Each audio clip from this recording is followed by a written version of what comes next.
چھوٹے بچے پیچھے رہیں، نوجوان عاقل آگے آ جائے. اگلی صفوں میں جو جگہ ہے پہلے اس کو کھول دیں. ادھر بہت ساری جگہ ہے، ادھر آ جائیے اور آگے آ جائیے.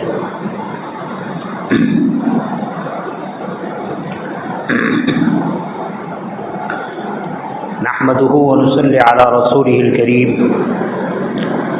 اما بعد فقد قال النبي صلى الله عليه وسلم النکاح من سنتی او کما قال علیہ الصلاۃ والسلام. میرے محترم بھائیوں، دوستوں اور بزرگوں، ان ایام میں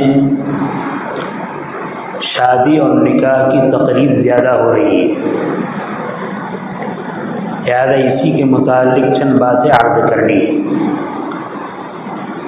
ایسے نکاح سے پہلے آپ حضرات نکاح کے سلسلے میں سنتے رہتے ہیں، پھر بھی کچھ باتوں کی طرف توجہ دلائی جا رہی ہے. جب ہمارے یہاں نکاح ہوتا ہے تو نکاح سے پہلے ہمیں یہ یاد رکھنا چاہیے کہ ہم پہلے مسلمان ہیں، پھر دلہا ہے، پھر دلہن ہے. اور شریعت اسلام نے نکاح کے سلسلے میں جو تعلیمات ہمیں عطا فرمائی ہے، ان تعلیمات کو اپنانا ہمارے لیے بہت ضروری ہے. مصیبت یہ ہے کہ جتنا بہترین دین، جتنا عمدہ دین، جتنی عمدہ شریعت ہم مسلمانوں کے پاس موجود ہیں، عمل کے اعتبار سے ہم اتنے ہی پیچھے ہیں. عام طور پر جن علاقوں میں جہیز کا بہت زیادہ رسم و رواج ہے،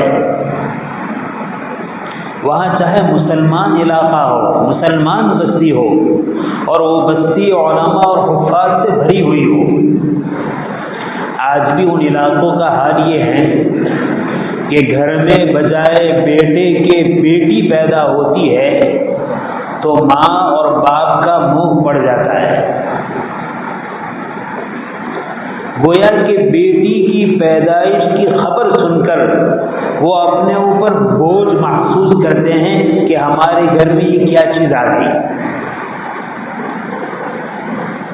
شریعت اسلام نے اولاد کو بہت بڑی نعمت قرار دیا ہے، اور اولاد میں چاہے بیٹا ہو چاہے بیٹی ہو، یہب لمن یشاء اناثا ویہب لمن یشاء الذکور او یزوجہم ذکرانا واناثا ویجعل من یشاء عقیما.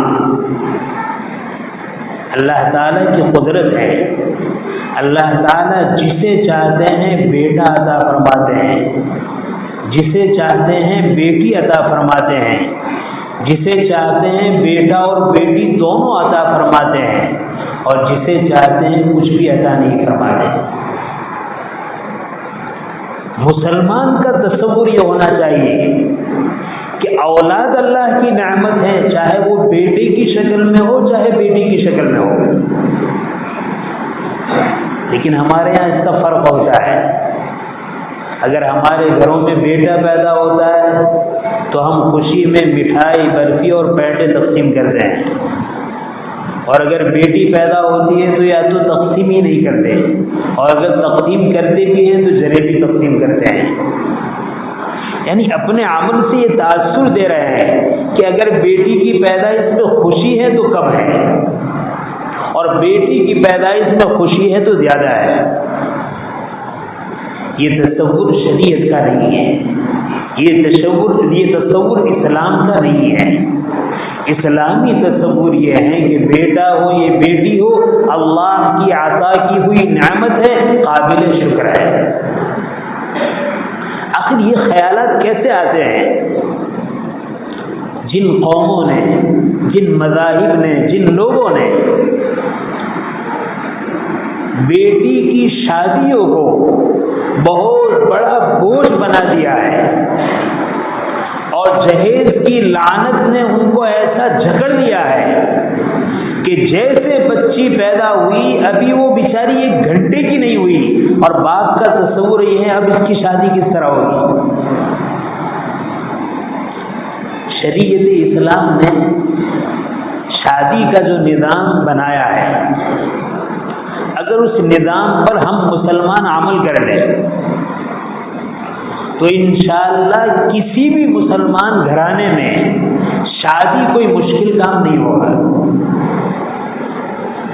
شریعت اسلام نے شادی کے موقع پر جو معمولی خرچ رکھا ہے، آپ قرآن و سنت کو اٹھا کر دیکھیے، کتب احادیث کو دیکھیے، آپ کو پورے ذخیرہ احادیث میں اور شریعت کی تعلیم میں بیٹی والوں پر کوئی خرچہ ہی نظر نہیں آئے گا۔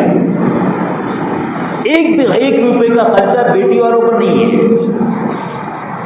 اگر شریعت اسلام نے اعتدال کے ساتھ، رعایت کے ساتھ کچھ خرچہ رکھا ہے، بہت کچھ نہیں کچھ، تو وہ شوہر پر رکھا ہے، بیٹے پر رکھا ہے۔ شادی کا پیغام دیا جاتا ہے۔ ایک مصیبت ہمارے معاشرے میں یہ ہے کہ شادی کا پیغام لڑکے والوں کی طرف سے ہونا ضروری ہے، لڑکی والوں کی طرف سے پیغام ہی نکاح نہ دیا جائے۔ اس کو عیب سمجھا جاتا ہے کہ پیغام دے گا تو لڑکے والے دیں گے، لڑکی والے نہیں دیں گے۔ شریعت اسلام نے جس کو عیب قرار دیا وہ عیب ہے، اور شریعت نے جس کو عیب قرار نہیں دیا وہ عیب نہیں ہے۔ حضرت عمر رضی اللہ تعالیٰ عنہ کی صاحبزادی حضرت حفصہ رضی اللہ تعالیٰ عنہ کے شوہر کا انتقال ہو گیا، شہید ہو گئے۔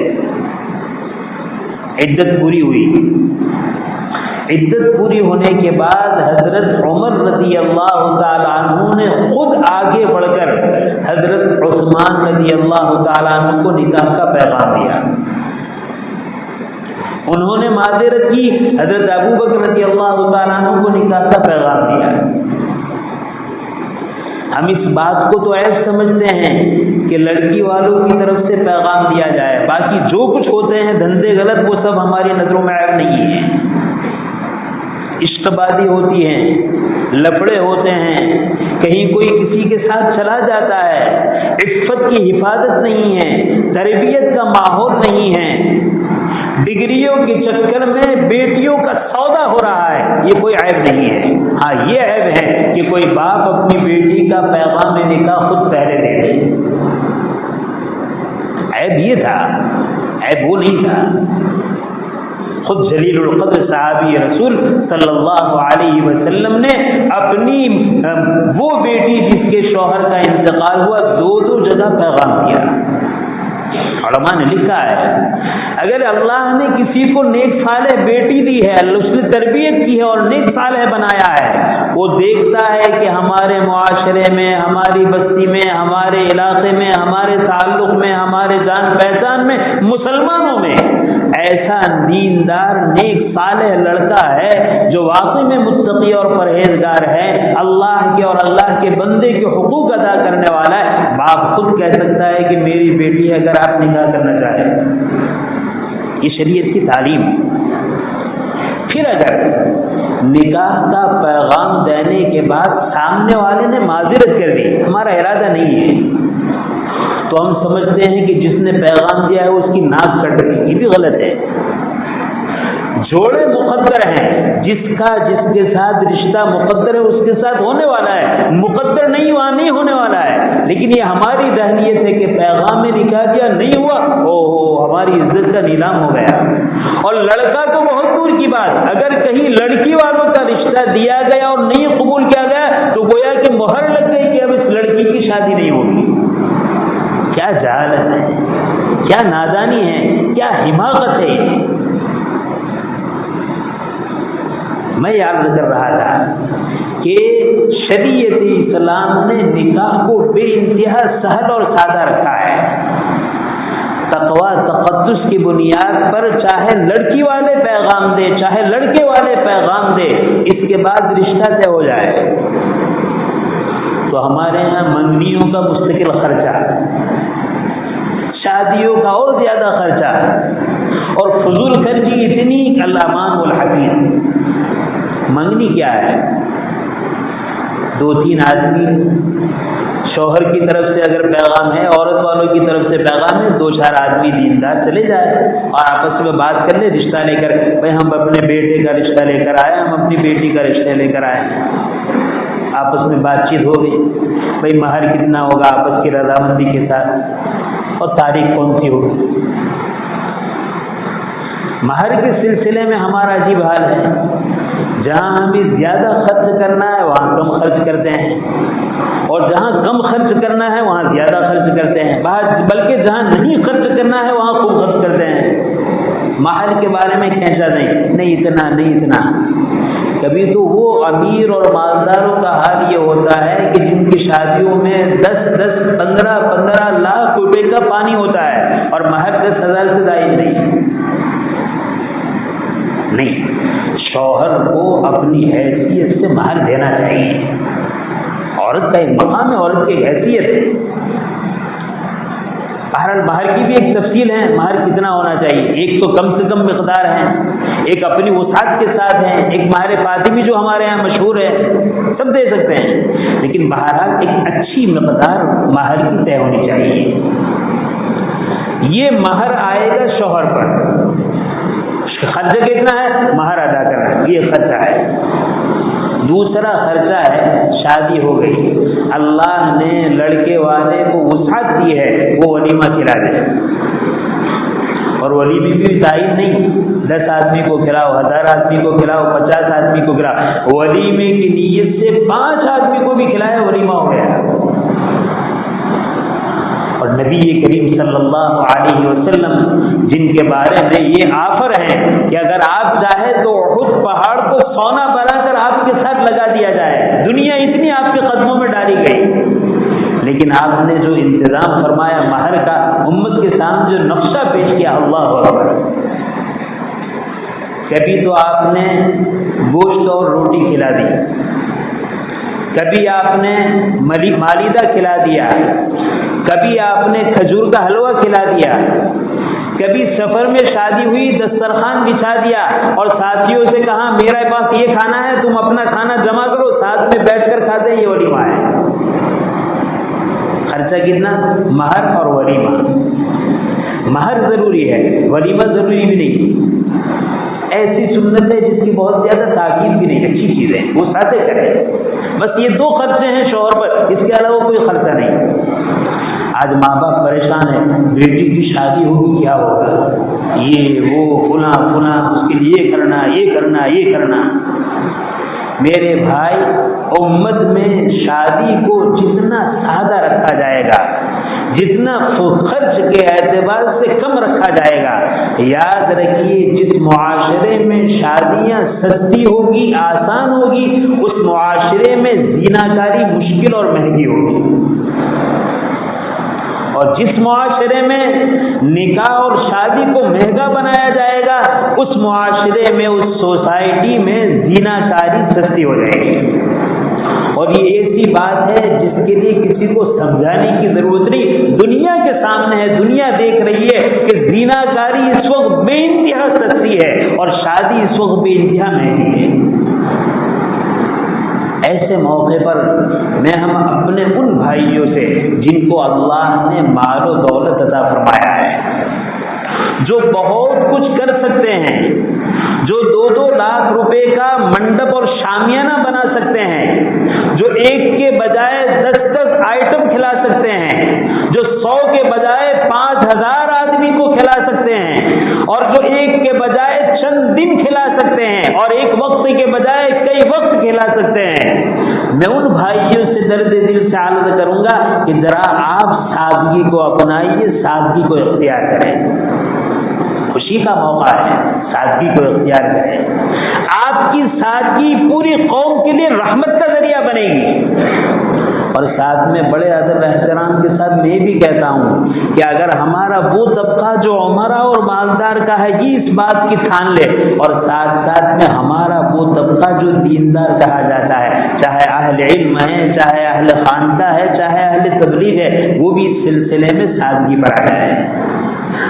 یہ دونوں جماعت، یہ دونوں طبقے امت مسلمہ کے سامنے پیش کرے کہ سمپل سادہ شادی اس کو کہتے ہیں، اور ایسی شادی معاشرے میں وجود میں آئے، یقیناً پھر اس کے خیر و برکات آپ دیکھیں گے۔ پالنپور کا علاقہ ہے، وہاں ایک شادی میں جانا ہوا۔ عام طور پر وہاں نکاح رکھتے ہیں عصر کے بعد، عصر کی نماز کے بعد نکاح ہوا۔ نکاح کے بعد دلہا ہے یا دلہن ہے، دونوں گاؤں میں رہتے ہیں، اپنے اپنے رشتہ داروں کو شربت پلا دیتے ہیں۔ نکاح کے بعد شربت پلایا، سب اپنے گھر چلے گئے، اور دوسرے دن اپنی حیثیت سے ولیمہ کرتے ہیں۔ دیکھو وسعت ہے، گنجائش ہے، اور ناجائز و حرام بھی نہیں ہے کہ آپ 2 دن نہیں کھلا سکتے، 3 دن نہیں کھلا سکتے، لیکن اس چیزوں نے ایسی جڑ پکڑ لی ہے کہ اب امیر ہو تو غریب ہو تو اتنے دن کھلانا ضروری ہے، کھلائے بغیر چارہ نہیں۔ بیچارہ مالدار مال و دولت کی بنیاد پر کھلا دیتا ہے، غریب بھیک مانگتا ہے، سودی قرض لیتا ہے، بینکوں سے لون لیتا ہے، اور اس کو کھلاتا ہے کہ رواج پڑ چکا ہے۔ میرے عزیز بھائیو، اس طرف سوچنے کی ضرورت ہے۔ مجھے یاد ہے میرے والد صاحب رحمۃ اللہ علیہ فرمایا کرتے تھے کہ ماں باپ اپنے لڑکے اور لڑکی کی شادیوں کے موقع پر جتنا خرچ شادی میں کرتے ہیں، اس کے بجائے کم سے کم خرچ میں شادی کی بات کو، شادی کے طریقے کو نمٹا دیں، اور جس پیسوں کو خرچ کرنے کا آپ نے ارادہ کیا ہے، انہی پیسوں سے اس دلہا اور دلہن کو اپنے پیر پر کھڑا کر دیں۔ یہ بھی دیکھا گیا کہ ماں باپ نے شادیوں میں 3-3, 4-4 لاکھ روپے کا دھواں اڑا دیا، اور بعد میں مہینہ ہوا نہیں، بیٹا بھی پریشان ہے، بیٹی بھی پریشان ہے، نہ رہنے کے لیے مکان کا انتظام ہے، نہ کھانے پینے کا انتظام ہے، نہ گھر کی ضروریات کا انتظام ہے، اور شادی عالیشان ہو رہی ہے۔ میرے بھائی، شریعت جس سادگی کے ساتھ شادی کا نظام ہمیں دیا ہے، ہم سب کو یہ طے کرنا ہے، خاص کر کے ہمارے بھائی جو سب کچھ کر سکتے ہیں، یہ سب کچھ کو چھوڑ کر کچھ کر اپنی شادیوں کو شادی بنائے اور امت کے سامنے اس کو پیش کرے۔ حق تعالی شان نے جو باتیں کہلوائی، حق تعالی ہمیں عمل کے توفیق نصیب فرمائے۔ آمین۔ وآخر دعوانا الحمدللہ رب العالمین۔